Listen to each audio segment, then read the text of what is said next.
সাংবাদিকবৃন্দ যারা কথা শুনছেন সকলকেই সমাজতান্ত্রিক মহিলা ফোরামের পক্ষ থেকে জানাই সংগ্রামী শুভেচ্ছা। আজকে খুবই একটি গুরুত্বপূর্ণ বিষয় নিয়ে এখানে মুক্তিধাম আশ্রমের নেতৃবৃন্দরা দাঁড়িয়েছেন।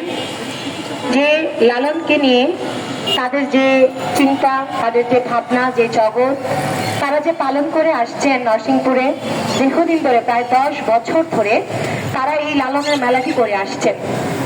কিন্তু আমরা দেখলাম সেই মেলা আয়োজনকে বন্ধ করার জন্য গত 18 তারিখে সেখানে স্মারকলিপি পেশ করেছেন এখানকার যে তৌহিদি জনতা, যে ইমাম উলামা পরিষদের নেতৃবৃন্দরা। আমি মনে করি যে তারা যেটা করেছেন সেটা অবশ্যই ধিক্কার জানানোর মতো। গত 5ই আগস্টের যে গণ-অভ্যুত্থান, সেই গণ-অভ্যুত্থানের মধ্য দিয়ে এদেশের মানুষ একটা বৈষম্যহীন সমাজ সেটা প্রতিষ্ঠা করতে চেয়েছিলেন এবং বৈষম্যহীন যে চেতনা, সেই চেতনাকে ধারণ করেই কিন্তু এদেশের তরুণরা, যুবকরা, শ্রমিকরা, বৃদ্ধরা, সকল শ্রেণী পেশার মানুষ অকাতরে রাজপথে জীবন দিয়েছেন। কিন্তু আমরা দেখলাম আজকে এসে যারা এই চিন্তাকে ধারণ করে, যারা লালনকে ধারণ করে, লালনের চিন্তাকে ধারণ করে, সেই চিন্তাকে তারা টুটি চেপে ধরতে চায়। তাহলে কিসের বৈষম্যহীন সমাজ? তাহলে কিসের সেখানে সকল মানুষের মত প্রকাশের জায়গা সেখানে তৈরি হয়েছে?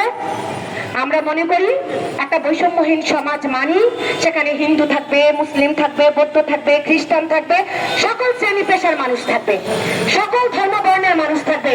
সেই মানুষের কথা বলার অধিকার থাকবে। আপনি সেটা মানেন বা সেটা না মানেন, কিন্তু আপনি সেটাকে আটকাতে পারেন না।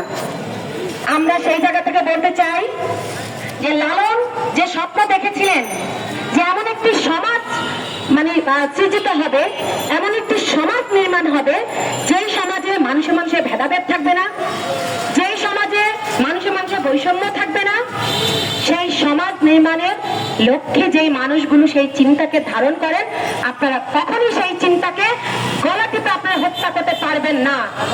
সেটা যদি হত্যা করতে পারতেন, বহুত আগে লালনকে আপনারা হত্যা করতে পারতেন।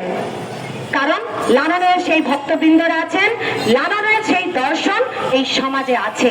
তাই পরিশেষে বলতে চাই, কাজী নজরুল ইসলাম একটি কথা বলেছিলেন জাত-পাত নিয়ে, হিন্দু, বৌদ্ধ, খ্রিস্টান, মুসলিম নিয়ে। বলেছিলেন, মোরা একই বৃন্তে দুটি কুসুম, হিন্দু মুসলমান, মুসলিম তার নয়নমণি, হিন্দু তাহার প্রাণ।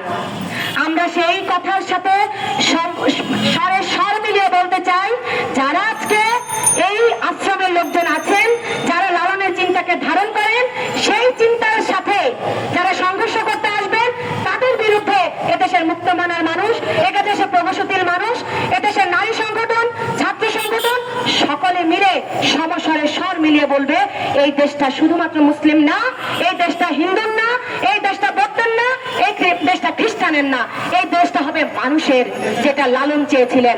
সেই মানুষের সমাজ নির্মাণ করতে হলে আমাদেরকে একত্রিত হতে হবে, লালনের চিন্তাকে আরো প্রসারিত করতে হবে এবং যারা লালনের দর্শনকে মেরে ফেলতে চায় তাদের বিরুদ্ধে আমাদেরকে লড়াই নামতে হবে এবং সেই লড়াইটি জারি করতে হবে। সেই কথাটি বলে যারা আপনারা আজকে আছেন, আপনাদের সাথে আমরা একাত্মতা পোষণ করছি এবং এই আয়োজন যারা রুখতে চায়, আমরা বলতে চাই আপনারা সেখানে বিরত থাকুন। যারা 10 বছর ধরে আয়োজন করে আসছে তাদের এই আয়োজন হবে এবং সেই আয়োজন করার জন্য নারায়ণগঞ্জের আইন শৃঙ্খলা বাহিনী, নারায়ণগঞ্জের জেলা প্রশাসক তিনি দায়িত্ব নেবেন। সেই কথাটি বলে আমি আমার কথা শেষ করছি। সকলকে ধন্যবাদ।